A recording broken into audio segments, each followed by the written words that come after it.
بے نمازی ہے اس کی قربانی نہیں ہے، اس کی قربانی قبول ہی نہیں ہوگی۔ سعودی عرب کے 99% علماء کا فتویٰ ہے کہ بے نمازی کی قربانی صحیح نہیں ہے۔ ہم لوگ بیان کریں گے تو بوال ہو جائے گا بھائی صاحب۔ علماء کا فتویٰ ہے کہ جو بے نمازی ہے اس کی قربانی نہیں ہے، اس کی قربانی قبول ہی نہیں ہوگی۔ علماء کہتے ہیں کہ سال کے 360 دنوں میں یہ جو 10 دن ہیں، ذی الحجہ کا چاند نکلنے سے لے کر کے بقرعید والے دن تک، یہ 10 دن سال کے سب سے بہترین 10 دن ہیں۔ رمضان کا مہینہ بھی ان 10 دنوں کا مقابلہ نہیں کر سکتا، معاف کیجیے۔ رمضان کے آخری عشرے کی 10 راتوں کی فضیلت ہے، لیکن دن یہ 10 افضل ہے۔ اللہ کے نبی کی بڑی واضح حدیث ہے کہ ان 10 دنوں کی نیکی، ان 10 دنوں کی عبادت سال کے کسی اور دن میں کی جانے والی عبادت ان 10 دنوں کی عبادت کا مقابلہ نہیں کر سکتی۔ اب ذرا آپ جا کے دیکھ لیجئے میرے بھائی کہ ہمارا ان 10 دنوں میں ہمارا حال کیا ہے۔ 9 ذی الحجہ کی تاریخ، عرفہ کا دن، اللہ کے نبی فرماتے کہ عرفہ کے دن کا روزہ، ایک روزہ رکھنے سے 2 سال کے گناہ مٹ جاتے ہیں۔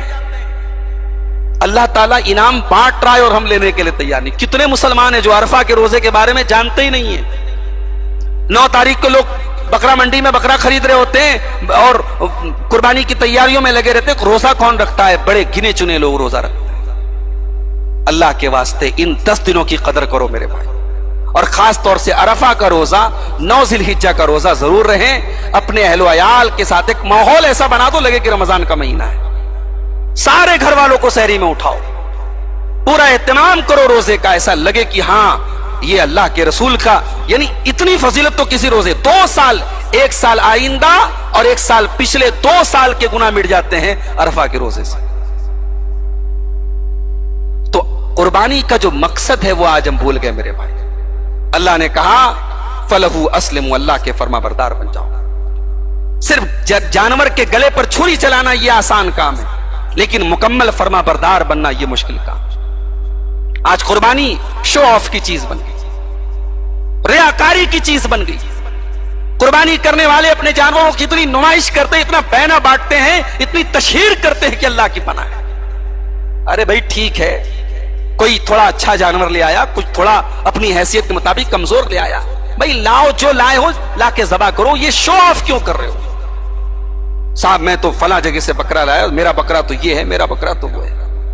قربانی معاف کیجئے گا ریاکاری اور نمائش کا بہت بڑا ذریعہ بن چکی ہے سماج میں، اور حالات یہاں تک پہنچ گئے کہ جو لوگ ہر سال قربانی کرتے تھے اب وہ اس ڈر سے بھی قربانی کر رہے ہیں کہ اگر ہم نہیں کریں گے تو سماج کیا کہے گا۔ ارے سماج بھاڑ میں جائے، سماج، اس سماج کے چکر میں کتنے حرام کام ہو رہے ہیں اور اس سماج کے چکر میں کتنے حلال کام نہیں ہو رہے ہیں۔ سماج کے چکر میں پڑے ہو، اللہ کو راضی کرو۔ ایک مرتبہ حضرت امیر معاویہ نے حضرت عائشہ کو خط لکھا، کہا اماں عائشہ کوئی نصیحت کر دیجیے، ام المومنین کچھ نصیحت کر دیجیے۔ اماں عائشہ نے جواب میں لکھا وعلیکم السلام ورحمۃ اللہ وبرکاتہ، سلام کا جواب لکھا اور کہا کہ من عائشہ ام المومنین الی ابنہا معاویہ، یہ خط ہے ام المومنین عائشہ کی طرف سے ان کے بیٹے معاویہ کے نام۔ اور آگے حضرت عائشہ نے صرف ایک حدیث لکھی خط میں کہ میں نے اللہ کے پیارے نبی کو فرماتے ہوئے سنا ہے من التمس رضا الناس بسخط اللہ، جو اللہ کو ناراض کر کے لوگوں کو راضی کرے گا اللہ رب العالمین اسے لوگوں کے حوالے کر دے گا، اور جو لوگوں کو ناراض کر کے اللہ کو راضی کرے گا کفاہ اللہ مؤونۃ، اللہ اس کے لیے کافی ہو جائے گا۔ لوگوں کی پرواہ مت کرو میرے بھائی، لوگوں کی پرواہ کرنا بند کر دو۔ اگر قربانی کی استطاعت ہے تو کرو، اور قربانی کی استطاعت نہیں ہے تو یہ کوئی ریاکاری کی چیز نہیں ہے، کوئی دکھاوے کی چیز نہیں ہے۔ قربانی نہیں کرنے سے آپ کا اسٹیٹس نہیں گھٹ جائے گا، طاقت ہے تو کرو، نہیں ہے تو کوئی مسئلہ نہیں۔ لوگوں نے اسٹیٹس سمبل بنا لیا ہے، فلاں صاحب اتنے بکرے کی قربانی کر رہے ہیں، فلاں صاحب کیا اتنے کا جانور آیا، یعنی قربانی آج اسٹیٹس سمبل بن گئی، لوگوں کی شان دکھانے کا ذریعہ بن گئی۔ شرم آنی چاہیے۔